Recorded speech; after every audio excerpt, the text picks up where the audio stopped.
What's up, everybody? Welcome back to another edition of Neon Trash. Tommy the Hammer here, hanging out with the dreaded Drunken Gamer and Johnny Rocket. Hey. Tonight is Fanboy Night, and by Fanboy Night, I mean we're going to be discussing some nerd shit like we do anything else on this channel.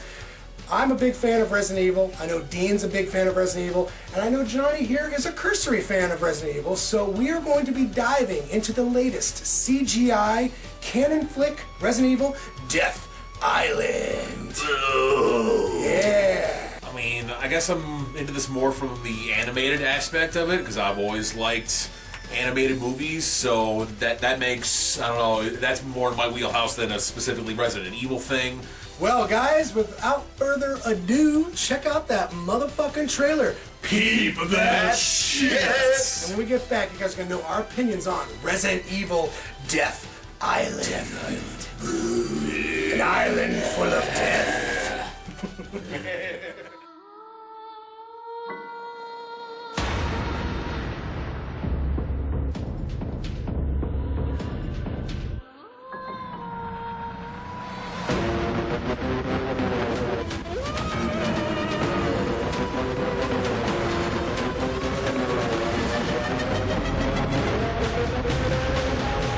Resident Evil Death Island. Okay, guys, we just got done watching Resident Evil Death Island. Yeah! The latest CGI Resident Evil movie.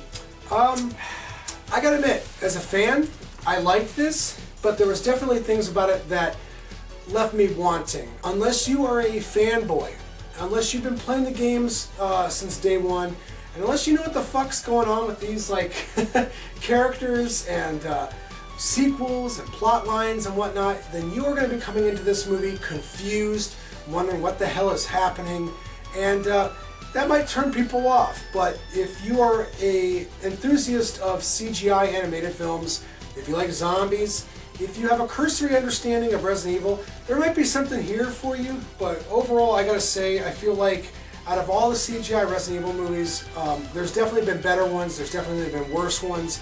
This one kind of lands somewhere in the middle, because by the end of the film, it's kind of like a cling-along. You're just like, oh, are we going to get a sequel? Are we going to have some of these like loose ends tied up?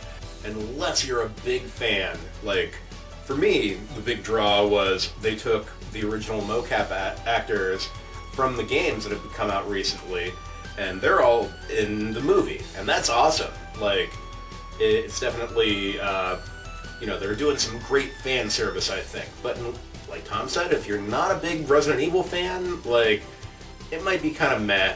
You've got your fucking typical Resident Evil monsters, and they appear at the right times. You got your big-ass BOW monster, and, like, there are a lot of really fun scenes in this movie, but, you know, if you're bringing your girlfriend to see Resident Evil Death Island, she's gonna be like farting around on her phone the whole time, Unless she happens to also be a fan of Resident Evil, so yes. mileage may vary. I enjoyed the hell out of it. It was a fun romp, and Rump, all right.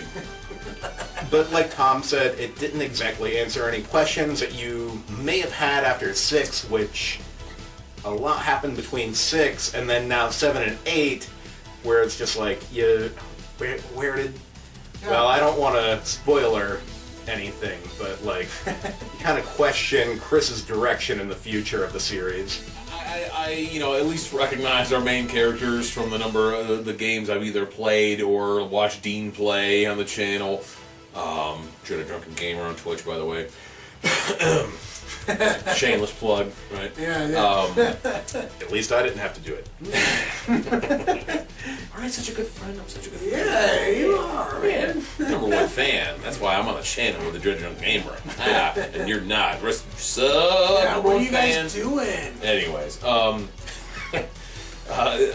this was I was impressed with a few things. Number one, the animation did look really, really good. I mean, I played a number of newer video games, at friends' houses or watched people play games. So I always paid attention to the cut scenes and the animated parts because, well, I mean, like I said in the intro, I like animated movies, so I'm always interested in watching that and seeing the new systems come out, the graphics updated, and this looks pretty goddamn good. There was only maybe 2 or 3 scenes that kind of took me out of that and was like, oh, that's so obviously computer, generated.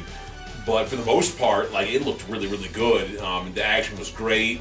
Like, it wasn't so goddamn dark you couldn't see a fucking thing, which I think is a problem with some Resident horror Evil games. Yeah, right, and horror games in general. So, I mean, my old eyes appreciated being able to actually watch the goddamn movie. Thank you.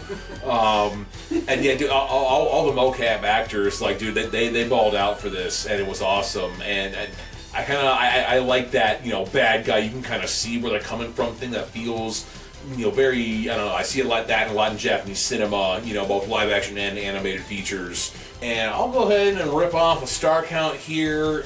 This was halfway decent. I'll give this a solid 6.5. Ah, not bad, not bad. As a big Resident Evil fan, and just being delighted to see, all the characters look like they have recently, that makes me feel pretty good. As a Resident Evil fan, it makes me feel really good that this exists. Are you saying you're a serviced fan? They done serviced me. Ooh.